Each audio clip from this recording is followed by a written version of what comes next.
सच्चित और जो सच्चित आनंद है वो कौन है?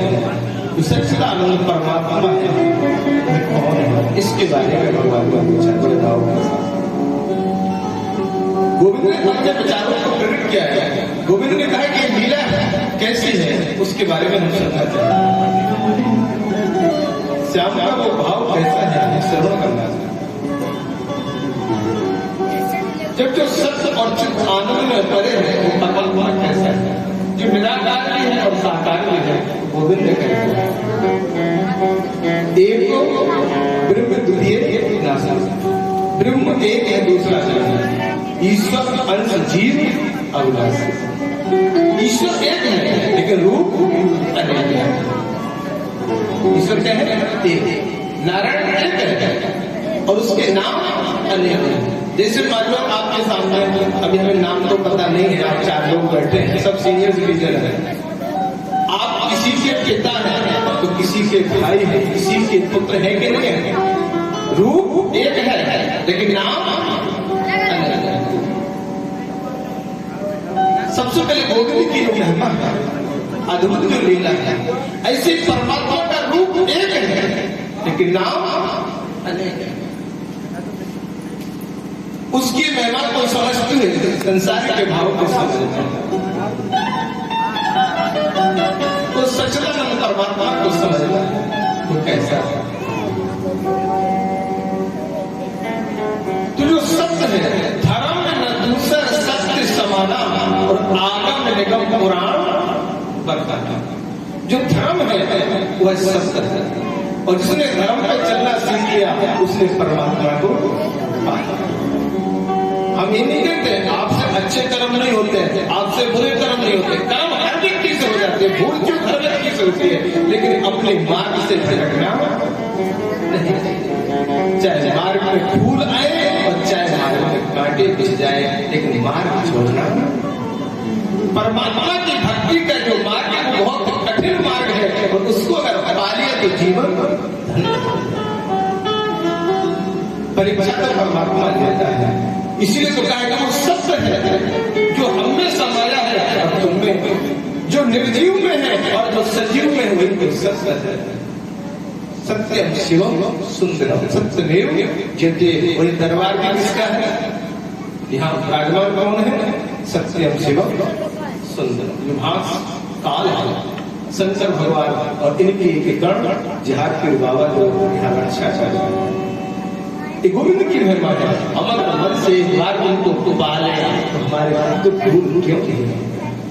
हम उसको पा नहीं पा रहे, हम भटक रहे हैं रास्ते में, गैल में हम भटक रहे हैं। गोविंद को पा नहीं पा रहे।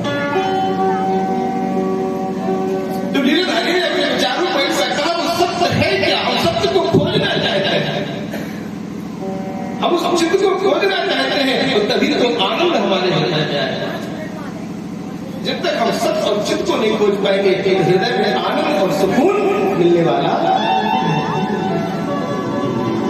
जैसे कि कस्तूरी नाभी से जो कस्तूरी होती है जिसमें कितनी सुगंध होती है, कस्तूरी नाभी बसे और मृग ढूंढे बलबल।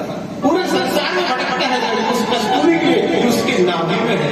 ऐसे आज का जीव भटक रहा है संसार में, परमात्मा तुम्हारे हृदय में बैठा है, गोविंद तुम्हारे हृदय में है, लेकिन तुम भटक रहे हो, तुम उसको पा नहीं पा रहे।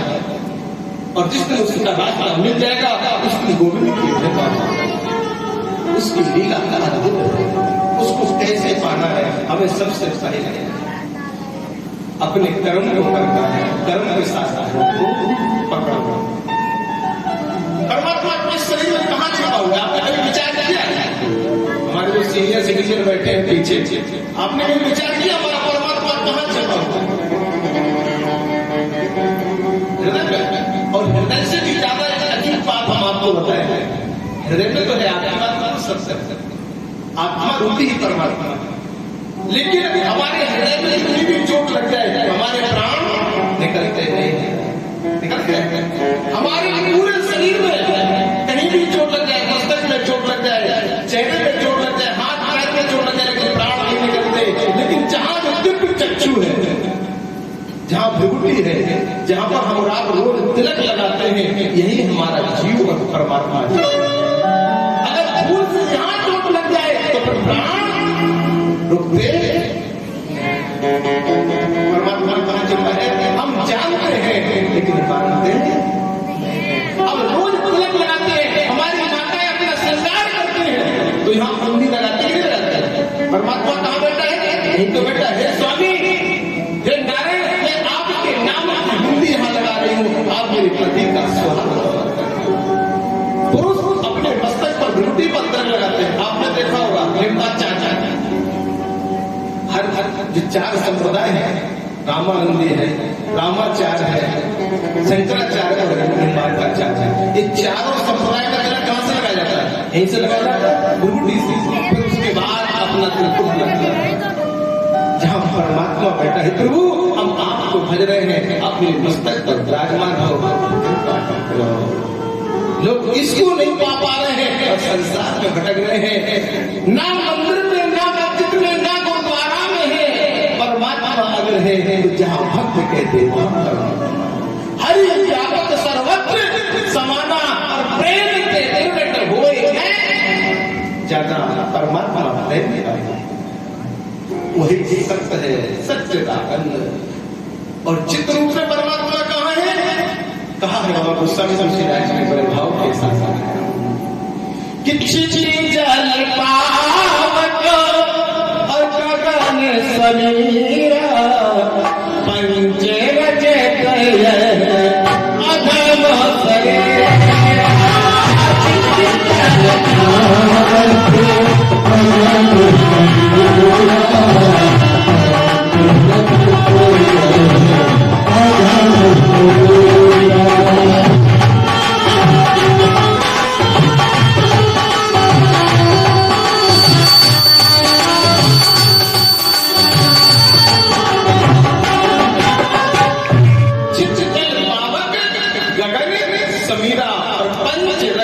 अधम जो 5 तत्व है। सबसे पहले सूर्य का प्रकाश, जल, जो 5 तत्वों से हमारा पिंजड़ा इस शरीर चल रहा है, एक चित्त है। अगर आपने कर्म अच्छे करे होंगे तो आपका मस्तक अपने आप बता देगा, आपका ललाट अपने आप चमकने लगेगा। और आपके कर्म अच्छे नहीं होंगे तो आपका मस्तक चमक नहीं सकता।